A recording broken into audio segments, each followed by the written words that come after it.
22-23 پر بات کرنے کا موقع فراہم کیا۔ 2 روز قبل پاکستان کے وزیر خزانہ اسحاق ڈار صاحب نے یہاں اپنا ضمنی بجٹ پیش کیا۔ پہلی بات تو یہ کہ شکر ہے کہ وہ ضمنی بجٹ پیش کرنے کے لیے اس اسمبلی میں نظر آئے، ان کا چہرہ اس اسمبلی میں نظر آیا، ادروائز تو وہ نظر ہی نہیں آئے۔ آج تک ہمیں اندازہ ہی نہیں ہو پاتا تھا، ہم تو بھول گئے تھے کہ پاکستان کا وزیر خزانہ کون ہے۔ بہرحال پھر بھی انہیں اس بات کا موقع دیا جا سکتا ہے کہ وہ پچھلے کئی مہینوں سے IMF کے ساتھ مذاکرات میں مصروف تھے اور اس کی وجہ سے شاید اسمبلی میں نہ آئے ہوں، لیکن جناب اسپیکر یہ بڑا اہم موقع تھا۔ یہ ضمنی بجٹ پاکستان میں پیش کیا جا رہا تھا، جبکہ اس سے پہلے ہم آلریڈی ایک بجٹ پیش کر چکے ہیں مئی جون کے مہینے میں۔ یہ ایک اہم موقع تھا۔ وزیر خزانہ نے یہاں بجٹ پیش کیا اور ان کی سنجیدگی کا یہ عالم تھا کہ فوراً یہاں سے اٹھے اور کہیں اور چلے گئے۔ جناب اسپیکر، کیا ہم یہاں ڈیسک بجانے کے لیے بیٹھے؟ کیا ہم آپ کا ہر کہا سننے کے لیے یہاں بیٹھے ہیں؟ آپ بتائیں کہ کیا وجہ ہے کہ آج پاکستان اس مشکلات کا شکار ہے؟ آپ بتائیں، وہ کون لوگ، وہ کون سی حکومتیں ہیں جو آج کے خراب معاشی صورتحال کی ذمہ دار ہے؟ آپ یہاں کے بیٹھ کے بتائیں ہمیں۔ چند صفحوں کا ایک ضمنی بجٹ پیش کیا اور چلے گئے یہاں سے؟ نہیں جناب اسپیکر، یہ سنجیدگی نہیں ہے، یہ سنجیدگی نظر نہیں آتی ہے ہمارے حکمرانوں کے اندر۔ اور آپ دیکھیے کہ یقین مانیے کہ اگر آج بھی ہم اس حکومت کے ساتھ بیٹھے ہیں تو اس لیے کہ پاکستان مشکل صورتحال سے دوچار ہے، اس لیے بیٹھے ہیں۔ خدا نخواستہ پاکستان کہیں ڈیفالٹ نہ کر جائے، اس لیے بیٹھے ہیں۔ خدا نخواستہ پاکستان کسی مشکل صورتحال میں نہ چلا جائے، اس لیے بیٹھے ہیں یہاں۔ MK پاکستان جس پر ہماری ریاست کی طرف سے مختلف الزامات لگائے جاتے رہے ہیں اور وہ الزامات لگا کے کراچی جیسے شہر میں کشت و خون کے کھیل کھیلے جاتے ہیں۔ آپ کو اندازہ ہے ہمارے شہر کے ہر دوسرے تیسرے گھر ایسا ہے کہ جہاں ایک لاش اٹھی ہے، ایک نوجوان کو، ایک باپ کو، ایک بیٹے کو، ایک بھائی کو، ایک شوہر کو شہید کیا گیا ہے وہاں پر، یہ کہہ کہ یہ ملک دشمن ہے۔ ہم ملک دشمن ہیں؟ جناب اسپیکر، اگر پچھلی حکومت میں بھی بیٹھے تھے تو اس لیے کہ پاکستان موجودہ بحران سے باہر نکلے، آج بھی اگر اس حکومت میں بیٹھے تو اس لیے کہ پاکستان موجودہ جو معاشی اقتصادی بحران ہے اس سے باہر نکلے۔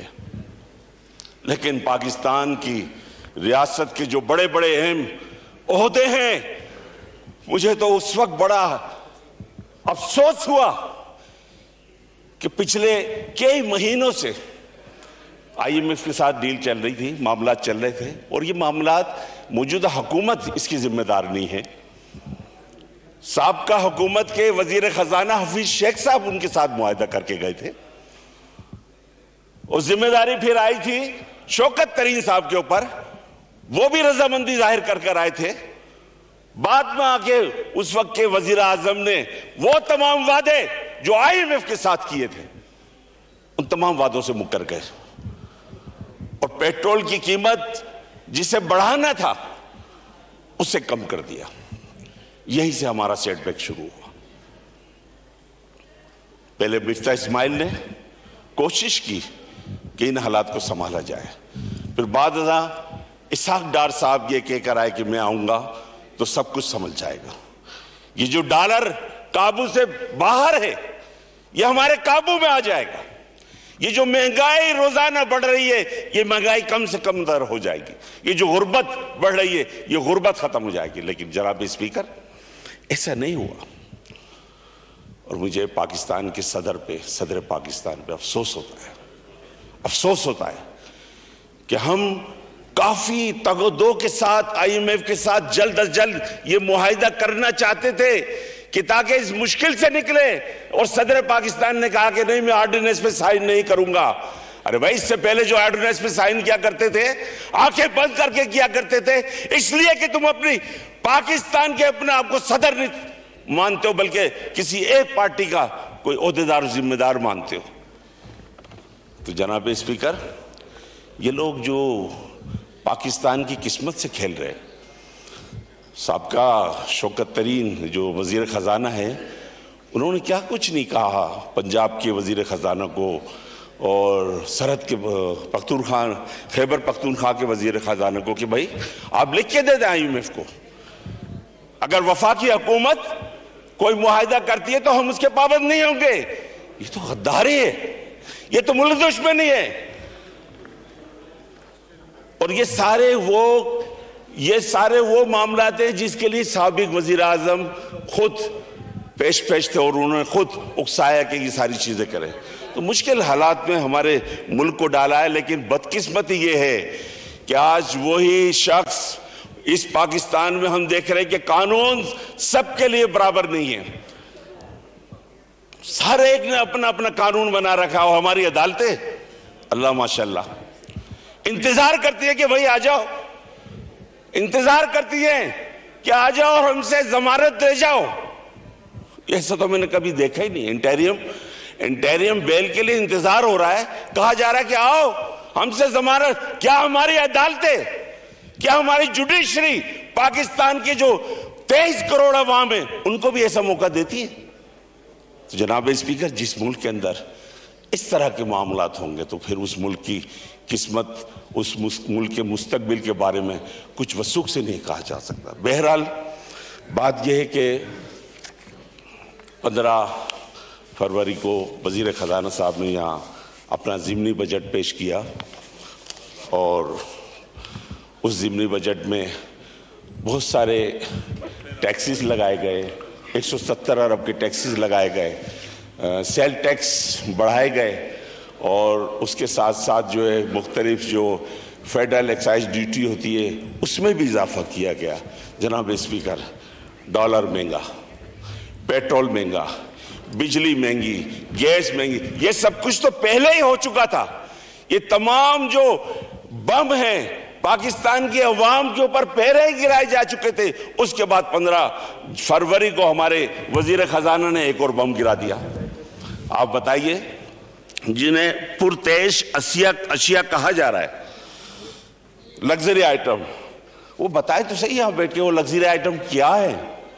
وہ کون سے لگژری آئٹم ہیں جس کے اوپر آپ نے 17% سے اٹھا کے 25% سیل ٹیکس ڈیوٹی کر دی؟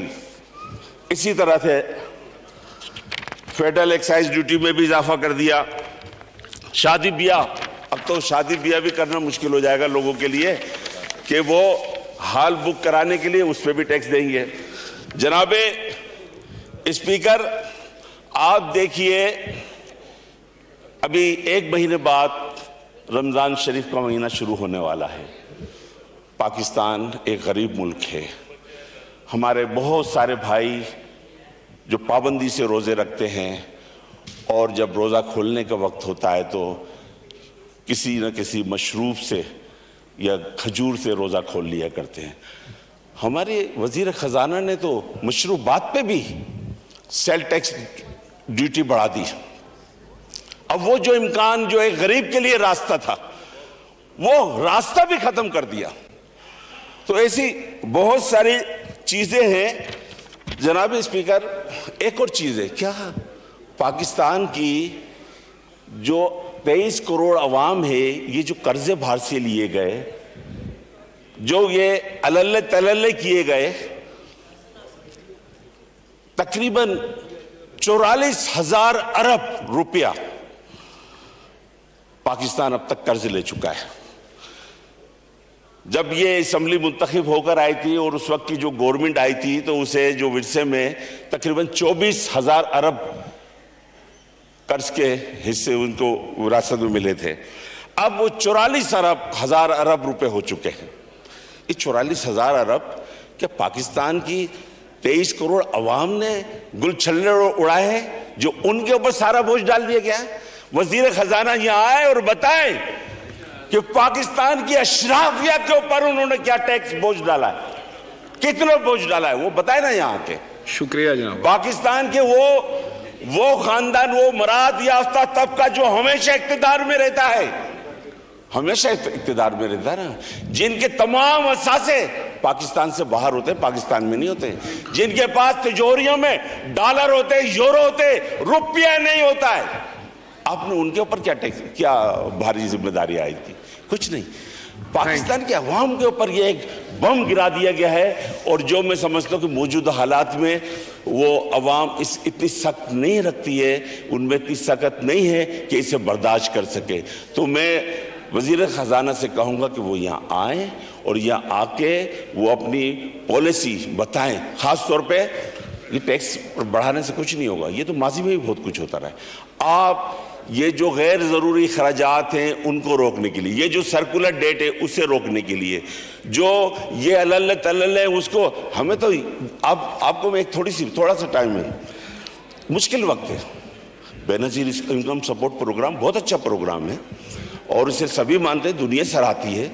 آپ دیکھیے پچھلے دنوں سندھ میں سیلاب آ گیا اور اس کے بعد تقریباً 80 ارب روپیہ ان کی مدد کے لیے مختلف صوبوں میں مدد کے لیے دیا گیا. آج تک یہ نہیں پتا ہے کہ وہ 80 ارب روپے کا کس طرح سے استعمال ہوا. ہماری سیاسی جماعتیں قومی وسائل کو اپنی سیاست کے لیے استعمال کرتی ہیں. صرف ان لوگوں کو مدد کی گئی کہ جو ان کی پارٹی کی ورکر. شکریہ جناب اسپیکر، تو میں یہ کہوں گا کہ بہرحال یہ ہماری آج کی جو صورتحال ہے، یہ کسی ایک حکومت، کوئی ایک حکومت اس کی ذمہ دار نہیں ہے. مجموعی طور پہ اگر دیکھا جائے تو پچھلے 40-50 سال میں جتنی بھی حکومتیں آئی ہیں ان کی جو معاشی بے قاعدگیاں ہیں، جو بد انتظامیہ ہیں، یہ اس کا نتیجہ ہے. جو کرپشن ہے یہ اس کا نتیجہ ہے. اور اب ہمارے ملک کے تمام لوگوں کو، ہماری عوام کو بھی، ہمارے صاحب اقتدار لوگوں کو بھی، تمام ذمہ داروں کو یہ فیصلہ کرنا ہوگا کہ آیا پاکستان کو اسی طرح سے لے کے آگے چلنا ہے یا پاکستان کو اب آنے والے وقت میں مشکل. جی وہ مائک کھولیں کیا آپ نے اس دن اعلان کیا ترکی کی عوام جو کہ اس وقت زلزلہ زدگان جو لوگ ہیں ان کی مدد کے لیے. ہم بالکل اس کے لیے، میں تو کہتا ہوں اس سے زیادہ ان کی مدد کرنی چاہیے، کیونکہ ترکی نے ہمیشہ جب پاکستان کے اوپر مشکل وقت پڑا تو ترکی کی عوام نے، ترکی کی حکومت نے ہماری بہت مدد کی ہے. وزیر اعظم صاحب ابھی ترکی گئے ہیں. جب پاکستان میں زلزلہ آیا تھا ترکی کے وزیر اعظم اور ان کی بیگم آئی تھی، یہاں تک کہ انہوں نے اپنا ذاتی آہار اتار کے دے دیا تھا پاکستان کے عوام کی مدد کے لیے. آج میں پوچھتا ہوں کہ پاکستان کا وزیر اعظم جو ارب پتی کھرب پتی ہے وہ ترکی کے عوام کے لیے کیا دے رہا ہے؟ جناب اسپیکر، اس لیے میں کہوں گا کہ ہمیں اپنے بھائیوں کے لیے دل کھول کے ان کی مدد کرنی. Thank you. بہت بہت شکریہ. محترمہ سائرہ بانو صاحبہ.